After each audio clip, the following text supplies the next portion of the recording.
ഒരിക്കൽ കൂടി നമുക്ക് യോഹന്നാൻ സുവിശേഷത്തിൻ്റെ ഈ ഒരു പഠനത്തിലേക്ക് നമുക്ക് കർത്താവ് നമ്മളെ കൂട്ടിക്കൊണ്ടുവന്നല്ലോ. കടന്നു വന്ന എല്ലാവരോടുള്ള സ്നേഹത്തെ ഞാൻ അറിയിക്കുന്നു. ഈ യോഹന്നാൻ സുവിശേഷം 1-ാം അധ്യായം ആണ് ഒരു ഫൗണ്ടേഷണൽ ചാപ്റ്ററാണ്. യോഹന്നാൻ 1 മുതൽ 18 വരെയുള്ള വാക്യങ്ങൾ ഇതിൻ്റെ ഒരു പ്രൊലോഗ, അതായത് ഇതിൻ്റെ ഒരു ഇൻട്രൊഡക്ഷനിൽ സത്യം പറഞ്ഞാൽ എന്താണ് ഈ ഒരു പുസ്തകത്തിൻ്റെ ആമുഖം നമ്മൾ വായിക്കും, ഇൻട്രൊഡക്ഷൻ വായിക്കുമ്പം what is to be expected from the book, ആ പുസ്തകത്തിൽ നമ്മൾ എന്താണ് നമ്മൾ പ്രതീക്ഷിക്കേണ്ടത്, എന്താണ് നമ്മൾ അറിയാൻ പോകുന്നത് എന്നുള്ള കാതലായ കാര്യങ്ങൾ പ്രതിപാദിക്കുന്ന ഭാഗമാണ് ഈ ആമുഖം അല്ലെങ്കിൽ പ്രൊലോഗ് അല്ലെങ്കിൽ ഇൻട്രൊഡക്ഷൻ എന്ന് പറയുന്നത്. അതുപോലെ യോഹന്നാൻ 1-ാം അധ്യായം 1 മുതൽ 18 വരെയുള്ള വാക്യങ്ങൾ യോഹന്നാൻ സുവിശേഷം അടുത്ത 21 അധ്യായങ്ങളിൽ നമ്മൾ എന്താണ് what are we going to ഇതിൽ കാണാൻ പോകുന്ന കാര്യങ്ങളുടെ ഒരു രത്ന ചുരുക്കമാണ് നമ്മൾ ഈ 18 വാക്യങ്ങളും കാണാൻ പോകുന്നത്. അതുകൊണ്ട് തന്നെ ഇത് വളരെ പ്രധാനമാണ്.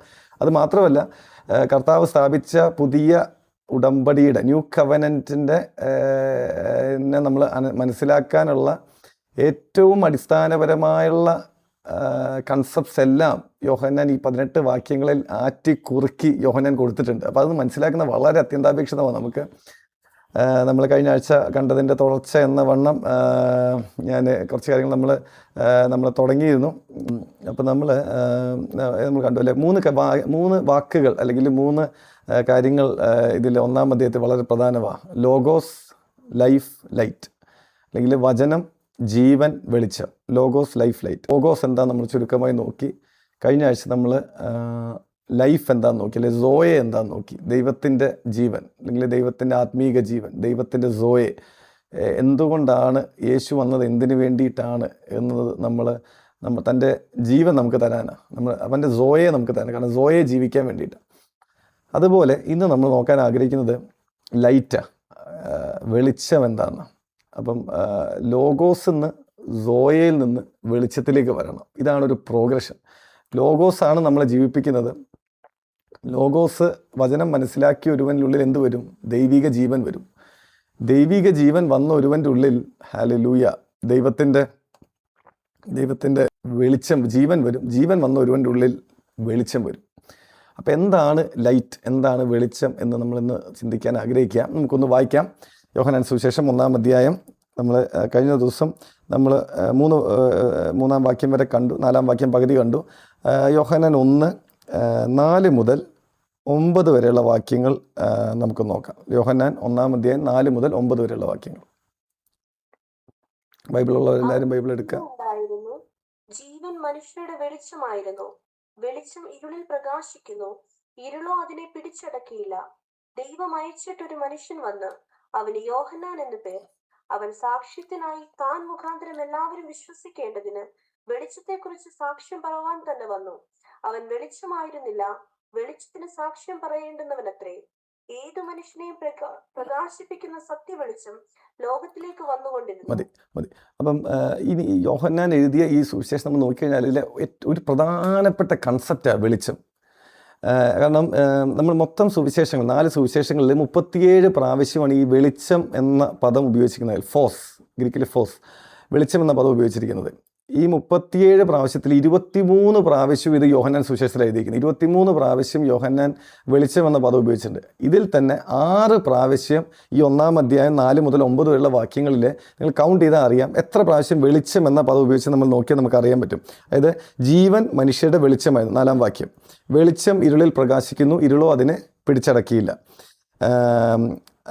അവൻ സാക്ഷ്യത്തിനായി താൻ വെളിച്ചത്തെക്കുറിച്ച് സാക്ഷ്യം പറയുവാൻ തന്നെ വന്നു, 7-ാം വാക്യം. 8-ാം വാക്യം, അവൻ വെളിച്ചമായിരുന്നില്ല, വെളിച്ചത്തിന് സാക്ഷ്യം പറയേണ്ടുന്നവൻ അത്രേ. 9-ാം വാക്യം, ഏത് മനുഷ്യനെയും പ്രകാശിപ്പിക്കുന്ന സത്യവെളിച്ചം ലോകത്തിലേക്ക് വന്നുകൊണ്ടിരുന്നു. അപ്പോൾ 6 പ്രാവശ്യം 4 മുതൽ 9 വരെയുള്ള വാക്യങ്ങളിൽ നമ്മൾ എന്ത് കാണുന്നുണ്ട്? വെളിച്ചം അല്ലെ ലൈറ്റ് എന്ന പദം ഉപയോഗിക്കുന്നതായിട്ട് കാണുന്നുണ്ട്. അപ്പോൾ ലൈറ്റ് ഒരു സിഗ്നിഫിക്കൻറ്റ് കൺസെപ്റ്റാണ്. എന്താണ് ഇതിൻ്റെ ലൈറ്റിൻ്റെ സിഗ്നിഫിക്കൻസ്, എന്താണ് ഈ വെളിച്ചത്തിൻ്റെ സിഗ്നിഫിക്കൻസ്, നമുക്കൊന്ന് ഇന്ന് നോക്കണം. ഞാൻ ഇതിനെപ്പറ്റി സത്യം പറഞ്ഞാൽ ഞാൻ ഇത്രയും നാൾ ഇതിനെ മനസ്സിലാക്കിയത്, വളരെ നീണ്ട വർഷങ്ങൾ ഞാനിതിനെ വെളിച്ചം, അവനിൽ ജീവൻ ഉണ്ടായിരുന്നു, ജീവൻ മനുഷ്യരുടെ വെളിച്ചമായിരുന്നു. 9-ാം വാക്യം നമുക്ക് എല്ലാവർക്കും പരിചയമുള്ള വാക്യം. ഏത് മനുഷ്യനെയും പ്രകാശിപ്പിക്കുന്ന സത്യ വെളിച്ചം ലോകത്തിലേക്ക് വന്നുകൊണ്ടിരുന്നു. ഏത് മനുഷ്യനെയും പ്രകാശിപ്പിക്കുന്ന സത്യ വെളിച്ചം ലോകത്തിലേക്ക് വന്നുകൊണ്ടിരുന്നു. അപ്പം സത്യ വെളിച്ചം ലോകത്തിലേക്ക് വന്നുകൊണ്ടിരുന്നു നമുക്ക് കാണാൻ സാധിക്കും. ഏത് മനുഷ്യനെയും പ്രകാശിപ്പിക്കുന്ന സത്യ വെളിച്ചം ലോകത്തിലേക്ക് വന്നു എന്ന് നമുക്ക് കാണാൻ സാധിക്കും. അപ്പം ഈ സത്യ വെളിച്ചത്തിലാണ്. അപ്പം എന്താണ് വെളിച്ചം? അപ്പോൾ എൻ്റെ ഒരു അണ്ടർസ്റ്റാൻഡിങ് വെളിച്ചം എന്തായിരുന്നു എന്നുള്ളത് ഞാൻ മനസ്സിലാക്കിയിരുന്നത്, ഇത് നമ്മളെല്ലാവരും ഇരുട്ടിലായിരുന്ന എനിക്ക് ലോകത്തിലേക്ക് എന്ത് ചെയ്തു? ലോകത്തിലേക്ക് വെളിച്ചം വന്നു. യേശു ലോകത്തിൻ്റെ വെളിച്ചമായി വന്നു. നമുക്ക് യോഹന്നാൻ സുവിശേഷം 8-ാം അധ്യായത്തിൽ യേശു പറഞ്ഞു, ഞാൻ ലോകത്തിൻ്റെ വെളിച്ചമാകുന്നു. അപ്പം ലോകത്തിൻ്റെ വെളിച്ചമായ യേശു എന്ത് ചെയ്തു? ലോകത്തിലേക്ക് വന്നു. അപ്പോൾ ലോകത്തിനെല്ലാം വെളിച്ചം തരാൻ വേണ്ടി വന്നു. ലോകത്തിൽ മുഴുവൻ ഇരുട്ടാണ്. ഇരുട്ടിനെല്ലാം മാറ്റി വെളിച്ചം കൊണ്ടുവരാനായിട്ട് യേശു വന്നു. ഇതാണ് ഞാൻ വെളിച്ചത്തെപ്പറ്റി മനസ്സിലാക്കിയിരുന്ന ഒരു അണ്ടർസ്റ്റാൻഡിങ്. പക്ഷെ അതൊരു വളരെ ആബ്സ്ട്രാക്റ്റ് ആയിട്ടുള്ള അണ്ടർസ്റ്റാൻഡിങ്ങാണ്. വളരെ നമുക്ക് മനസ്സിലാക്കാൻ പറ്റുന്ന ഒരു തിയറട്ടിക്കലായിട്ടുള്ള മനസ്സിലാക്കലാണ് വെളിച്ചം. യേശു വെളിച്ചമായ ലോകത്തിലേക്ക് വന്നു, നല്ല കാര്യങ്ങൾ ലോകത്തിന് പറഞ്ഞു തരാൻ വന്നു, തെറ്റുന്ന മനുഷ്യനെ മാറ്റാൻ വേണ്ടി വന്നു. ഇത് വളരെ ഒരു മനസ്സിലായി ഒരു ഉപരിതലത്തിലുള്ള ഒരു അണ്ടർസ്റ്റാൻഡിങ്, സൂപ്പർഫിഷ്യൽ അണ്ടർസ്റ്റാൻഡിങ്ങാണ്. സത്യം പറഞ്ഞാൽ എന്താണ് വെളിച്ചം? അവനിൽ ജീവൻ ഉണ്ടായിരുന്നു, ജീവൻ മനുഷ്യരുടെ വെളിച്ചമായിരുന്നു. ഏത് മനുഷ്യനെയും പ്രകാശിപ്പിക്കുന്ന സത്യ വെളിച്ചം ലോകത്തിൽ വന്നുകൊണ്ടിരുന്നു. ഏത് മനുഷ്യനെയും പ്രകാശിപ്പിക്കുന്ന സത്യ വെളിച്ചം. സത്യം പറഞ്ഞാൽ യേശു ലോകത്തിൻ്റെ വെളിച്ചമായിരുന്നു എന്നൊക്കെ പറഞ്ഞാൽ നമ്മൾ ജനറലായിട്ട് പറയാതെ നമ്മൾ ഇതിനെ മനസ്സിലാക്കേണ്ട എന്താ അറിയോ? യേശു വന്നപ്പോൾ എൻ്റെ ഉള്ളിൽ വെളിച്ചം വന്നു. യേശു വന്നപ്പം എൻ്റെ ഉള്ളിൽ വെളിച്ചം വന്നു. അപ്പോൾ ഞാൻ ഒന്നും കൂടി പറയാം. അവനിൽ ജീവൻ ഉണ്ടായിരുന്നു. നമ്മൾ നേരത്തെ കണ്ടത് അവനിൽ സോയ ഉണ്ടായിരുന്നു. ഈ സോയെ എൻ്റെ ഉള്ളിൽ വന്നപ്പം എന്ത് വന്നു? എൻ്റെ ഉള്ളിൽ എന്ത് വന്നു? വെളിച്ചം വന്നു. സോയെ എൻ്റെ ഉള്ളിൽ വന്നപ്പം എൻ്റെ ഉള്ളിൽ വെളിച്ചം വന്നു. ഞാൻ ഒന്നിൻ്റെ കാര്യം പറയാം. സോയെ എവിടെയാണ് വന്നത്? അല്ലെങ്കിൽ ദൈവത്തിൻ്റെ ജീവൻ എവിടെയാണ് വന്നത്? എൻ്റെ ആത്മാവിലാണ് വന്നത്. ദൈവത്തിൻ്റെ ജീവൻ, ദൈവത്തിൻ്റെ സോയെ എൻ്റെ ആത്മാവിൽ വന്നപ്പം എന്തു പറ്റി? അവിടെ വെളിച്ചം വന്നു. ദൈവത്തിൻ്റെ സോയെ എൻ്റെ ആത്മാവിൽ വന്നപ്പോൾ എൻ്റെ ആത്മാവിൽ എന്ത് വന്നു? വെളിച്ചം വന്നു. അപ്പം ദൈവത്തിൻ്റെ ജീവൻ എൻ്റെ മനുഷ്യൻ്റെ ആത്മാവിൽ വന്നപ്പം മനുഷ്യൻ്റെ ആത്മാവിൽ വെളിച്ചം വന്നു. മനസ്സിലായി? മനുഷ്യൻ്റെ ആത്മാവിൽ വെളിച്ചം വന്നു. അത് ഇത്രയും നാൾ എൻ്റെ ആത്മാവിൽ എന്തില്ല? ജീവൻ ഉണ്ടായിരുന്നില്ല. പക്ഷെ ദൈവത്തിൻ്റെ ജീവൻ എൻ്റെ ഉള്ളിൽ വന്നപ്പോൾ എൻ്റെ ആത്മാവിൽ ജീവൻ വന്നു. എൻ്റെ ആത്മാവിൽ ജീവൻ വന്നപ്പോൾ എന്തു പറ്റി? എൻ്റെ ആത്മാവിൽ വെളിച്ചം വന്നു. എൻ്റെ ആത്മാവിൽ വെളിച്ചം വന്നു എന്ന് പറഞ്ഞാൽ ഞാനത് ഒന്നും കൂടി ഒന്ന് വിശദീകരിച്ച് പറയാം. എൻ്റെ ആത്മാവിൻ്റെ കണ്ണ് തുറന്നു. എൻ്റെ ആത്മാവ് ഇതുവരെ അത് എഫെസ്യർ 2:1 പറയുന്നത്, അതിക്രമങ്ങളാലും പാപങ്ങളാലും മരിച്ചവരെന്ന് നിങ്ങളെ അവൻ ക്രിസ്തു യേശുവിൽ ഉയർപ്പിച്ചു. അതിക്രമങ്ങളാലും പാപങ്ങളാലും മരിച്ചവരായിരുന്ന നമ്മെ, അതായത് ഞാൻ മരിച്ചവനായിരുന്നു ബൈബിൾ പറയുന്നത്. എവിടെയാണ് ഞാൻ മരിച്ചത്? ഞാൻ ഓടി നടന്ന് എല്ലാ കാര്യങ്ങളും ചെയ്യുന്ന ആളാണ്. ഇത്രയും വർഷം ഞാൻ ലോകത്ത് ജീവിച്ചാൽ ഞാൻ മരിച്ച ആളാണെന്ന് പറഞ്ഞാൽ എങ്ങനെയാണ് ശരിയാവുക? ഞാൻ മരിച്ച ആളാണ്. എവിടെയാണ് ഞാൻ മരിച്ചത്? ഞാൻ ആത്മാവിൽ മരിച്ച ആളായിരുന്നു. ആത്മാവിൽ മരിച്ച ഞാൻ ദൈവത്തിൻ്റെ സോയെ എൻ്റെ ആത്മാവിൽ വന്നപ്പോൾ ഞാൻ എന്താ? എൻ്റെ ആത്മാവ് ജീവിച്ചു. എൻ്റെ ആത്മാവ് എങ്ങനെ ജീവിച്ചു? ദൈവത്തിൻ്റെ ജീവനാൽ ജീവിച്ചു. ദൈവത്തിൻ്റെ ജീവനാൽ എൻ്റെ ആത്മാവ് ജീവിച്ചപ്പോൾ എൻ്റെ ആത്മാവിൽ എന്തു വന്നു? ദൈവത്തിൻ്റെ വെളിച്ചം വന്നു. ഈ വെളിച്ചം വന്നപ്പോൾ എൻ്റെ ആത്മാവ് പ്രകാശപൂരിതമായി. എൻ്റെ ആത്മാവ് കണ്ണ് കാണാൻ തുടങ്ങി. ഹല്ലേലൂയ. അതുകൊണ്ടാണ് 1:9 പറയുന്നത്, ഏത് മനുഷ്യനെയും പ്രകാശിപ്പിക്കുന്ന സത്യ വെളിച്ചം ലോകത്തിലേക്ക് വന്നുകൊണ്ടിരുന്നു. ഏത് മനുഷ്യനെയും പ്രകാശിപ്പിക്കുന്ന സത്യ വെളിച്ചം ലോകത്തിലേക്ക്, ട്രൂ ലൈറ്റ്, സത്യ വെളിച്ചം. അപ്പോൾ ഏത് മനുഷ്യനെ പ്രകാശിപ്പിക്കുന്ന സത്യ വെളിച്ചം എങ്ങോട്ട് വന്നു? ലോകത്തിലേക്ക് വന്നു. അതായത് എന്നെ പ്രകാശിപ്പിക്കുന്ന, എൻ്റെ ആത്മാവിനെ പ്രകാശിപ്പിക്കുന്നതാണ് ദൈവത്തിൻ്റെ വെളിച്ചം. ഞാൻ നിങ്ങൾക്ക് തിയറട്ടിക്കലായി തോന്നുന്നു, ഞാൻ ഒന്നും പ്രാക്ടിക്കലാക്കാം. അതായത് ഈ ഏത് മനുഷ്യനെ പ്രകാശിപ്പിക്കുന്ന എന്ന വാക്ക് അവിടെ ഉപയോഗിച്ചിരിക്കുന്ന വാക്കല്ല, ഫോർട്ടിസോയി എന്ന, ഈ ഗ്രീക്കിൽ ഫോർട്ടിസോയി. ഈ പ്രകാശിപ്പിക്കുന്ന എന്ന ഫോർട്ടിസോയി എന്ന വാക്ക് ഉപയോഗിച്ചിരിക്കുന്ന വേറെ 1-2 ഭാഗങ്ങളും കൂടി. അതൊന്നും നമ്മൾ നോക്കിക്കഴിഞ്ഞാൽ ഈ എന്താണ് സംഭവം നമുക്ക് ക്ലിയർ ആവും. വെളിച്ചം എന്താണെന്ന് ക്ലിയർ ആവും. ഇത് മനസ്സിലാക്കിയപ്പോൾ എനിക്ക് ഭയങ്കര ഞാനങ്ങ് എക്സൈറ്റഡ് ആയിപ്പോയി. നമുക്ക് വായിക്കാം. എഫേസ്യർ ലേഖനം 1:17 വാക്യം. എഫേസ്യർ ലേഖനം 1:17. ഇംഗ്ലീഷ് വായിക്കുന്നവർക്ക് എഫേസ്യർ 1:18 വായിക്കണം. 17 വായിച്ചു. എഫേസ്യർ 1:17. മലയാളം 1:17 വായിച്ചാൽ മതി. 1:17. നിങ്ങളെ ഓർത്തും കൊണ്ട് നമ്മുടെ കർത്താവായ യേശുക്രിസ്തുവിന്റെ ദൈവവും മഹത്വമുള്ള പിതാവുമായവൻ നിങ്ങൾക്ക് തന്നെ കുറിച്ചുള്ള പരിജ്ഞാനത്തിൽ ജ്ഞാനത്തിന്റെയും വെളിപ്പാടിന്റെയും ആത്മാവിനെ തരേണ്ടതിനും നിങ്ങളുടെ ഹൃദയദൃഷ്ടി പ്രകാശിപ്പിച്ചു. മതി. നിങ്ങളുടെ ഹൃദയദൃഷ്ടി പ്രകാശിപ്പിച്ചിട്ട്. നിങ്ങളുടെ ഹൃദയദൃഷ്ടി, അതായത് ഈ നിങ്ങളുടെ ഹൃദയദൃഷ്ടി പ്രകാശിപ്പിച്ചിട്ട് എന്ന് എഴുതിയിരിക്കുന്ന പ്രകാശിപ്പിച്ചിട്ട് എന്ന വാക്യവും ഏത് മനുഷ്യനെയും പ്രകാശിപ്പിക്കുന്ന സത്യവെളിച്ചം ലോകത്തിലേക്ക് വന്നിരിക്കുന്നു എന്ന് പറഞ്ഞിരിക്കുന്ന വാക്കും ഒരേ വാക്കാണ്. അത് യോഹന്നാൻ 1:9 പറയുന്നതും എഫേസ്യർ 1:17 പറയുന്നതുമായ ഈ പ്രകാശിപ്പിക്കുക, ഹൃദയദൃഷ്ടി പ്രകാശിക്കുക എന്ന് പറഞ്ഞ വാക്ക് ഒന്നാ. അതായത് യേശുവിൻ്റെ ജീവൻ, അതായത് സോയെ എൻ്റെ ആത്മാവിൽ വന്ന് എൻ്റെ ആത്മാവ് ജീവിച്ചപ്പോൾ എന്ത് പറ്റിയെന്നറിയോ? എൻ്റെ ആത്മാവ് ഹൃദയദൃഷ്ടി പ്രകാശിച്ചു. അതായത് എൻ്റെ ആത്മാവിനെ കണ്ണ് തുറന്നു, എൻ്റെ ആത്മാവ് കാണാൻ തുടങ്ങി. ഇതുവരെയായിട്ട് എൻ്റെ ആത്മാവ് കണ്ണടഞ്ഞിങ്ങനെ കിടക്കുക. അപ്പോൾ ഒരു ശിശു ലോകത്തിലേക്ക് ജനിക്കും, നമുക്കറിയില്ല, ഈ കുട്ടിയുടെ കണ്ണിങ്ങനെ അടച്ചിരിക്കരുത്, കണ്ണിൻ്റെ അടച്ചിരുന്നിട്ട് ഇവനിങ്ങനെ കരയും അല്ലേ, കരയും. എന്നിട്ട് അപ്പോൾ ഇവരെന്ത് ചെയ്യും? കുട്ടിയെ ശിശുവിനെ കയ്യിലേക്ക് എടുത്ത് ഇവർ അടിച്ച് കരഞ്ഞ് ഈ അടിച്ചിനെ കണ്ണ് തുറക്കും. ഈ കണ്ണ് തുറക്കുമ്പം ഈ ശിശു എന്താ കാണുന്നത്? ലോകം മുഴുവൻ കാണുക. അതുവരെ കണ്ണടച്ച് അമ്മയുടെ വയറിൽ യൂട്രസിനുള്ളിൽ ആ ഇരുണ്ടടഞ്ഞ പ്രദേശത്ത് ആ ഒരു ചെറിയ ഒരു ലോകത്തിൽ ജീവിച്ച കണ്ണടച്ചിരുന്ന ഈ ശിശു ലോകത്തിലേക്ക് ജനിച്ച് കണ്ണ് തുറന്നപ്പോൾ എന്തു പറ്റി? കണ്ണുകൊണ്ട് ലോകത്തിൻ്റെ വർണ്ണങ്ങൾ മുഴുവൻ കാണാൻ തുടങ്ങി. ടോട്ടലി ഡിഫറെൻറ്റ് വേൾഡിലേക്ക് ഇവൻ പ്രവേശിച്ചു. ടോട്ടലി ഡിഫറെൻ്റ് ആയ അനുഭവങ്ങളിലേക്ക് ഇവൻ കാണാൻ തുടങ്ങി. ഇതുവരെ ഇരുട്ട് മാത്രം ഉണ്ടായിരുന്ന എൻ്റെ ആത്മാവിൽ ദൈവത്തിൻ്റെ ജീവൻ വന്നപ്പം എൻ്റെ ആത്മാവിൻ്റെ കണ്ണ് തുറന്നു. ഹല്ലേലൂയ! എൻ്റെ ആത്മാവിൻ്റെ കണ്ണ്. ഇതൊരു വളരെ പ്രധാനപ്പെട്ട കാര്യമാണ്. അതായത് പ്രിയമുള്ളവർ, ഞാൻ പറഞ്ഞു എന്ന് വെച്ചാൽ ദൈവത്തിൻ്റെ ജീവൻ എൻ്റെ ആത്മാവിൽ വരുമ്പോൾ സംഭവിക്കുന്ന ഏറ്റവും പ്രധാനപ്പെട്ട കാര്യം എന്താ അറിയോ? ആത്മാവ് കണ്ണു തുറക്കും, ഹൃദയത്തിൻ്റെ ദൃഷ്ടി പ്രകാശിക്കും, ആത്മാവിൻ്റെ കണ്ണ് തുറക്കും, ആത്മാവ് ആത്മലോകത്തെ കണ്ടു തുടങ്ങും. ഹല്ലേലൂയ! ഒന്ന് നമ്മൾ കണ്ടു കഴിഞ്ഞാൽ ദൈവം മഹത്വമുള്ള പിതാ നിങ്ങൾക്ക് ദൈവത്തെക്കുറിച്ചുള്ള പരിജ്ഞാനത്തിൽ ജ്ഞാനത്തിൻ്റെയും വെളിപ്പാടിൻ്റെയും ആത്മാവിനെ തരേണ്ടതിന് നിങ്ങളെ ഹൃദയദൃഷ്ടി പ്രകാശിപ്പിച്ചിട്ട്, അതായത് ദൈവത്തെ കാണാൻ തുടങ്ങും. എൻ്റെ ആത്മാവ് കണ്ണു തുറന്ന് എന്ത് പറ്റുന്നോ? ഈ ആത്മാവ് കൊണ്ട് ഞാൻ ദൈവത്തെ കണ്ടു തുടങ്ങും. എൻ്റെ ആത്മാവ് കണ്ണു തുറന്നു കഴിഞ്ഞാൽ എൻ്റെ ആത്മാവ് കൊണ്ട് ഞാൻ ആത്മലോകത്തെ കണ്ടു തുടങ്ങും. ആത്മാവ് കൊണ്ട് സ്വർഗീയ ലോകത്തെ കണ്ടു തുടങ്ങും. ആത്മകണ്ണുകൾ കൊണ്ട് ഞാൻ ദൂതന്മാരെ കണ്ടു തുടങ്ങും. ആത്മകണ്ണുകൾ കൊണ്ട് ഞാൻ ഈവിൾ ഫോഴ്സസിനെ കണ്ടു തുടങ്ങും. ആത്മകണ്ണുകൾ കൊണ്ട് ലോകത്തിൻ്റെ യാഥാർത്ഥ്യത്തെ കണ്ടു തുടങ്ങും. അപ്പോൾ അവനിൽ ജീവൻ ഉണ്ടായിരുന്നു, ജീവൻ മനുഷ്യരുടെ വെളിച്ചമായിരുന്നു, ഏത് മനുഷ്യനെയും പ്രകാശിപ്പിക്കുന്ന സത്യവെളിച്ചം ലോകത്തിലേക്ക് വന്നുകൊണ്ടിരുന്നു എന്ന് പറയുന്നത് എന്താ അർത്ഥം? ഈ ജീവൻ, ഞാൻ ആത്മാവിൽ ജനിച്ചു കഴിഞ്ഞാൽ, ആത്മാവിൽ ജീവിച്ചു കഴിഞ്ഞാൽ എൻ്റെ ആത്മ മനുഷ്യന് 2 കണ്ണ് കിട്ടും. ഹല്ലേലൂയ! ഇത്രയും നാൾ ഞാൻ ഈ 2 കണ്ണുകൊണ്ട് മാത്രം ജീവിച്ചു. എന്നാൽ ഇനി എൻ്റെ ആത്മ മനുഷ്യൻ കണ്ണുകൊണ്ട് കണ്ട് ജീവിച്ചു തുടങ്ങും. ആമേൻ, ആമേൻ, ഹല്ലേലൂയ! നമുക്കിതിന് ചേർന്ന് കുറച്ച് വാക്യങ്ങൾ ഇന്ന് വായിക്കാനുണ്ട്.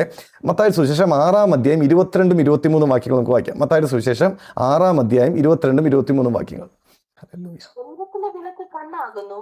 കണ്ണ് ചൊവ്വുള്ളതെങ്കിൽ നിന്റെ ശരീരം മുഴുവനും പ്രകാശിതമായി. 22-ാം വാക്യം. അപ്പൊ കണ്ണ് ചൊവ്വുള്ളതെങ്കിൽ ശരീരം മുഴുവനും പ്രകാശിതമായിരിക്കും. അതായത് ശരീരത്തിന്റെ വിളക്ക് കണ്ണാ. ഈ കണ്ണ് നമ്മുടെ ശരീരത്തിൽ തന്നിരിക്കുന്നത് ഒരു വിളക്കായിട്ടാ. ഈ വിളക്ക് കത്തിക്കഴിഞ്ഞാൽ നമുക്ക് എല്ലാം കാണാം. വിളക്ക് കത്തിക്കഴിഞ്ഞാൽ ലോകം മുഴുവൻ കാണാം. വിളക്ക് കത്തിക്കഴിഞ്ഞാൽ യാഥാർത്ഥ്യങ്ങളെ കാണാം. വിളക്ക് കത്തിക്കഴിഞ്ഞാൽ നമുക്ക് ചുറ്റും നടക്കുന്ന പ്രശ്നങ്ങളെ കാണാം, പ്രതിസന്ധികളെ കാണാം. വിളക്ക് കണ്ണ് ചൊവ്വുള്ളതെങ്കിൽ നിന്റെ ശരീരം മുഴുവനും പ്രകാശിതമായിരിക്കും. അത് കണ്ണ് എന്തിൻ്റെ വിളക്കാ? ശരീരത്തിൻ്റെ വിളക്കാ. കണ്ണ് ശരീരത്തിൻ്റെ വിളക്കാ. ഇനി 23-ാം വാക്യം വായിക്കാം. കണ്ണ് കേടുള്ളതെങ്കിലോ നിന്റെ ശരീരം മുഴുവനും ഇരുണ്ടതായിരിക്കും. എന്നാൽ നിന്നിലുള്ള വെളിച്ചം ഇരുട്ടായാൽ ഇരുട്ട് എത്ര വലിയ. അപ്പൊ കണ്ണ് കേടുള്ളതാണെങ്കിൽ നിന്റെ ശരീരം മുഴുവൻ ഇരുട്ടായിരിക്കും. കണ്ണ് ചൊവ്വുള്ളതാണെങ്കിൽ ശരീരം മുഴുവൻ പ്രകാശിതമായിരിക്കും. എന്നാൽ നിന്നിലുള്ള വെളിച്ചം, ഇത് ശരീരത്തിലെ വെളിച്ചമല്ല, നിന്നിലുള്ള വെളിച്ചം ഇരുട്ടായാൽ ഇരുട്ട് എത്ര വലിയത്. അപ്പൊ ഏതാ ഈ നിന്നിലുള്ള വെളിച്ചം? നമ്മുടെ ഉള്ളിൽ മറ്റൊരു കണ്ണുണ്ട്, നമ്മുടെ ഉള്ളിൽ മറ്റൊരു വിളക്കുണ്ട്, നമ്മുടെ ഉള്ളിൽ മറ്റൊരു വെളിച്ചമുണ്ട്. ഈ വെളിച്ചം ഏതാ? ആത്മാവിൻ്റെ വെളിച്ചം, ആത്മാവിൻ്റെ കണ്ണ്. ഈ ആത്മാവിൻ്റെ കണ്ണ് തുറന്നു കഴിഞ്ഞാൽ പ്രിയമുള്ളവരെ, കണ്ണ് കൊണ്ട് കണ്ട് ജീവിക്കാനാണ് ദൈവം നമ്മളെ വിളിച്ചിരിക്കുന്നത്. നമ്മൾ ജീവിക്കേണ്ട ഏത് കണ്ണുകൊണ്ടാ? ഈ കണ്ണുകൊണ്ടല്ല, കണ്ണുകൊണ്ട് ജീവിക്കണം. ആത്മാവിൻ്റെ കണ്ണ് തുറന്ന് ജീവിക്കുന്നവർക്കായി ഞാൻ ദൈവത്തെ സ്തുതിക്കുന്നു.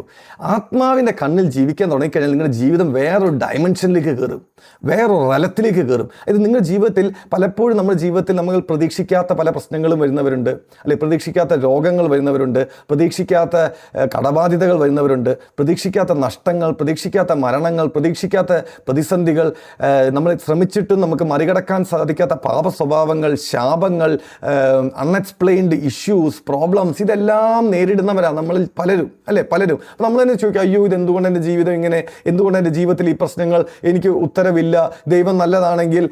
അപ്പം നമ്മൾ പറയും, ദൈവത്തിന് എല്ലാത്തിനും പദ്ധതിയുണ്ട്, ദൈവത്തെ സ്നേഹിക്കുന്ന നിർണ്ണയപ്രകാരം വിളിക്കപ്പെട്ട സകലവും നന്മയ്ക്കായി കൂടി വരുന്നു, വ്യാപരിക്കുന്ന ഒരു വാക്യം. നമ്മൾ ഇതിനെല്ലാം അങ്ങ് എന്ത് ചെയ്യും? നമ്മളങ്ങ് എല്ലാ ചോദ്യങ്ങൾക്കും ഒരൊറ്റ ഉത്തരവേ ഉള്ളൂ, റോമർ 8:28. ഇതങ്ങ് പറഞ്ഞ് നമ്മളെ സമാധാനിക്കും. എല്ലാം സംഭവിച്ചു കഴിഞ്ഞാൽ അതെല്ലാം എന്താ, ദൈവം എങ്ങനെ എൻ്റെ നന്മയ്ക്കാക്കി മാറ്റും. അത് സത്യം തന്നെയാണ്, ദൈവം നമ്മൾ നന്മയ്ക്കാക്കി, അതിൽ എനിക്ക് തർക്കമില്ല. പക്ഷെ ഞാൻ പറഞ്ഞു എന്താ വെച്ചാൽ, എന്തുകൊണ്ട് ഒരു കാര്യം നമ്മുടെ ജീവിതത്തിൽ സംഭവിക്കുന്നു, നമുക്ക് മനസ്സിലാക്കാൻ സാധിക്കാത്ത പല കാര്യങ്ങൾ നമ്മുടെ ജീവിതത്തിൽ വരുമ്പോൾ, മനസ്സിലാക്കാത്ത തകർച്ചകൾ വരുമ്പോൾ, രോഗങ്ങൾ വരുമ്പോൾ, ആസക്തികൾ വരുമ്പോൾ, പ്രതിസന്ധികൾ വരുമ്പോൾ, മരണങ്ങൾ വരുമ്പോൾ, നഷ്ടങ്ങൾ വരുമ്പോൾ നമ്മൾ മനസ്സിലാക്കേണ്ട കാര്യം എന്താ? നമ്മുടെ ഉള്ളിലെ കണ്ണ് തുറന്നു കഴിഞ്ഞാൽ, കണ്ണുകൊണ്ട് കാണാൻ തുടങ്ങിക്കഴിഞ്ഞാൽ ആത്മലോകത്തെ അറിയും. ആത്മലോകം നമ്മുടെ ജീവിതത്തെ നിയന്ത്രിക്കുന്ന അറിയാൻ പറ്റും. നമ്മുടെ ഈ കണ്ണുകൊണ്ട് കണ്ട് മനസ്സിലാക്കാൻ പറ്റാത്ത പല കാര്യങ്ങളും ആത്മാവിൻ്റെ കണ്ണുകൊണ്ട് കാണാൻ തുടങ്ങിക്കഴിഞ്ഞാൽ ഇതെല്ലാം ക്രിസ്റ്റൽ ക്ലിയർ ആവും.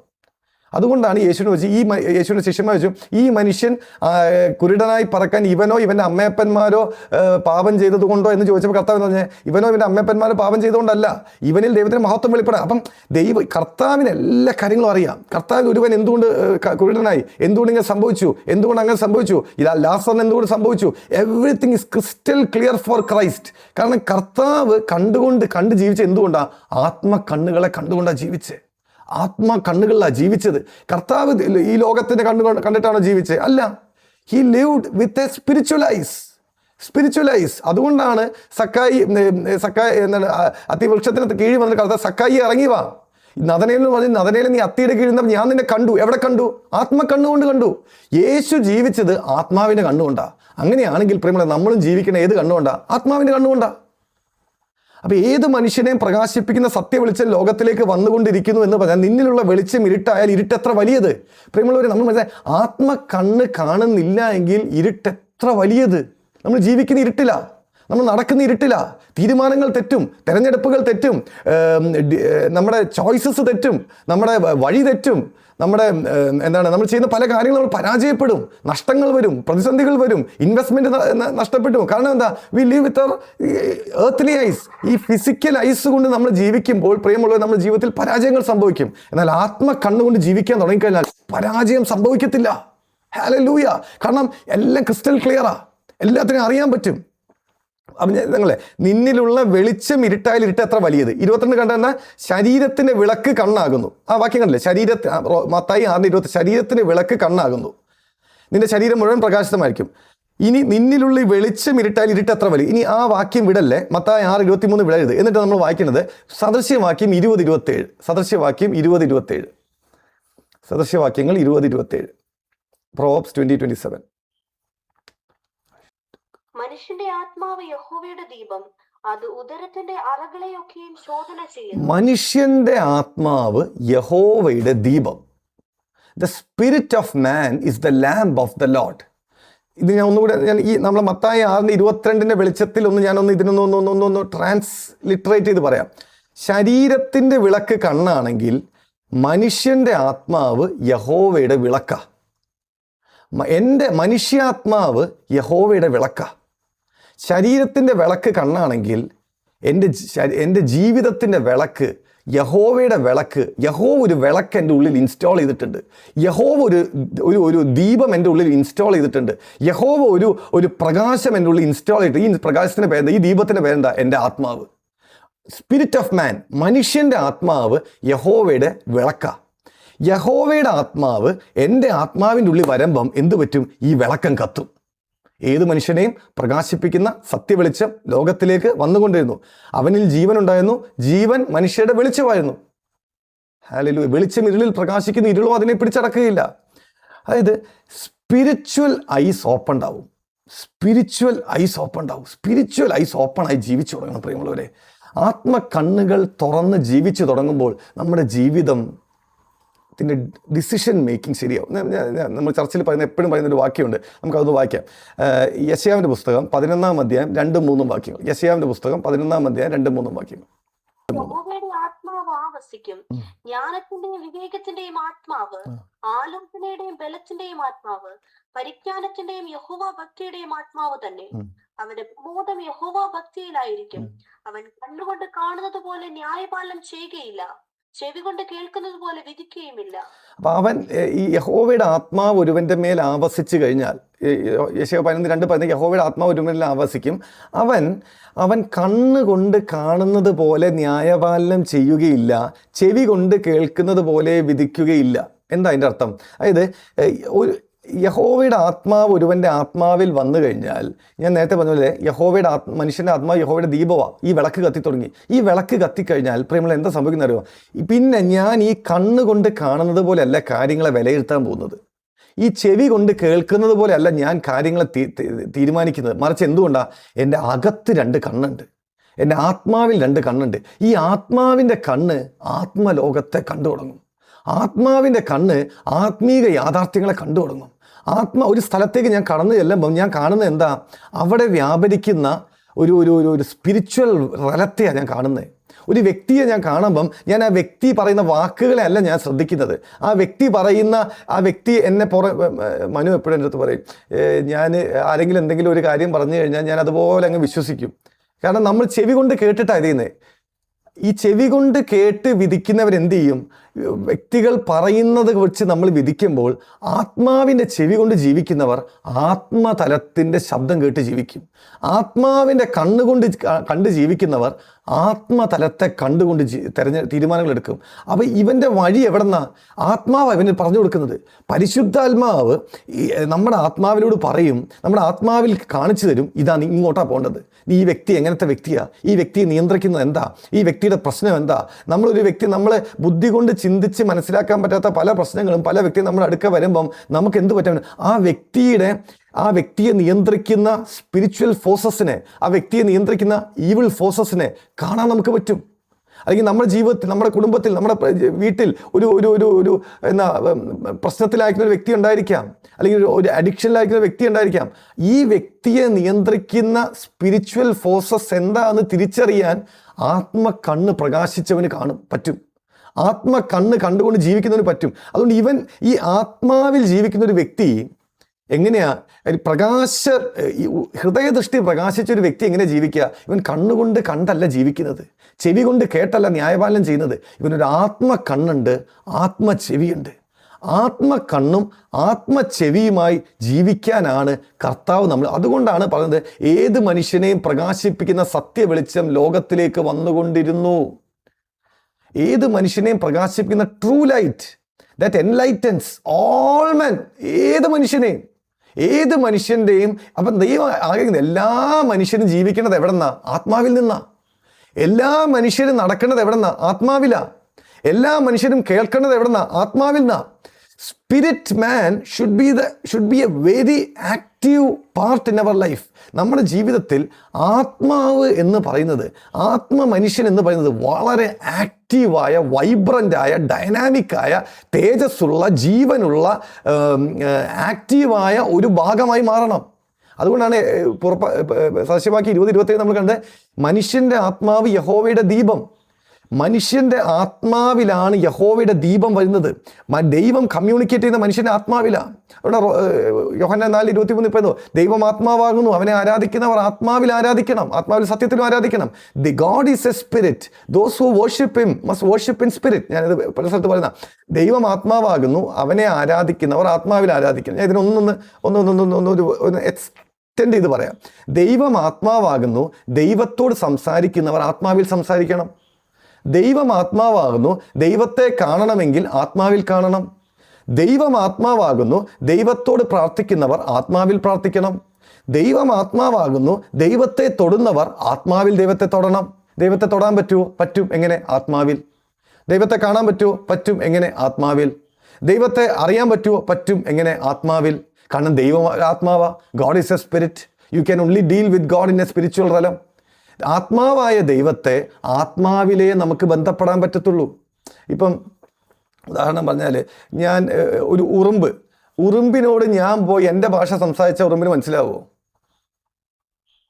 ഉറുമ്പിനോട് ഞാൻ എൻ്റെ രീതി കമ്മ്യൂണിക്കേറ്റ് ചെയ്ത ഉറുമ്പിന് മനസ്സിലാവുമോ? ഇല്ല. കാരണം അത് രണ്ട് ഡിഫറെൻറ്റ് വേവ് ലെങ്ത്തിലും ഡിഫറെൻറ്റ് വൈബ്രേഷൻസിലും അത് ഓപ്പറേറ്റ് ചെയ്യുന്നത്. അപ്പം അത് മനസ്സിലാവത്തില്ല ആ ഭാഷ. അങ്ങനെയാണെങ്കിൽ ഹല്ലേലൂയ, അപ്പം ദൈവം ആത്മാവാണെങ്കിൽ ആത്മാവായ ദൈവത്തെ ആയിട്ട് റിലേറ്റ് ചെയ്യണമെങ്കിൽ, ആത്മാവായ ദൈവവുമായി ബന്ധപ്പെടണമെങ്കിൽ, ആത്മാവായ ദൈവത്തിൻ്റെ കരം പിടിക്കണമെങ്കിൽ, ആത്മാവായ ദൈവത്തെ അനുഭവിക്കണമെങ്കിൽ, ആത്മാവായ ദൈവത്തോട് സംസാരിക്കണമെങ്കിൽ, ആത്മാവായ ദൈവം പറയുന്നത് കേൾക്കണമെങ്കിൽ, ആത്മാവായ ദൈവത്തെ ആരാധിക്കണമെങ്കിൽ, പ്രാർത്ഥിക്കണമെങ്കിൽ ഏത് പാർട്ടിലൂടെ പറ്റത്തുള്ളൂ? മനുഷ്യൻ്റെ എൻ്റെ ആത്മാവിലൂടെ. The spirit of man is the lamp of the Lord. മനുഷ്യൻ്റെ ആത്മാവ് യഹോവയുടെ ദീപമാണ്. ഈ ദീപം പ്രകാശിക്കും എപ്പോൾ? അവൻ്റെ ജീവൻ എൻ്റെ ഉള്ളിൽ വരുമ്പോൾ. മനസ്സിലായി? അപ്പം പ്രിയമുള്ളവരെ, നമ്മൾ അനേക വർഷങ്ങൾ ക്രിസ്തീയ ജീവിതം ജീവിച്ച പലരും ആണ് എന്നെ കേൾക്കുന്നത്. എനിക്കറിയാം, ഞാനും അങ്ങനെയായിരുന്നു. എനിക്കിതറിയില്ലായിരുന്നു. ഞാൻ മനസ്സിലാക്കിയത്, നമ്മൾ പ്രാർത്ഥിക്കുമ്പോൾ എന്ത് ചെയ്യും? ദൈവത്തോട് ഇങ്ങനെ സംസാരിച്ചുകൊണ്ടേയിരിക്കണം, ബൈബിൾ വായിക്കണം. അപ്പോൾ ബൈബിളിലെ ചില വാക്യങ്ങൾ എനിക്ക് ഇഷ്ടപ്പെടും, ഞാൻ അതനുസരിക്കാൻ ശ്രമിക്കും, ഞാൻ അതനുസരിച്ച് ജീവിക്കാൻ ശ്രമിക്കും എന്നൊക്കെ ഞാൻ. പക്ഷേ പ്രിയമുള്ളവരെ, ദൈവം എല്ലാ ദിവസവും നമ്മൾ സംസാരിക്കും. ദൈവം എല്ലാ ദിവസവും നമ്മളോട് എൻകൗണ്ടർ ചെയ്യും. ദൈവം എല്ലാ ദിവസവും സത്യങ്ങളെ നമുക്ക് പറഞ്ഞു തരും. ദൈവം എല്ലാ ദിവസവും നമ്മുടെ കരം പിടിക്കും. ദൈവം എല്ലാ ദിവസവും നമ്മളോട് ഇടപെട്ടുകൊണ്ടിരിക്കും. നമുക്ക് വഴി കാണിച്ചു തരും.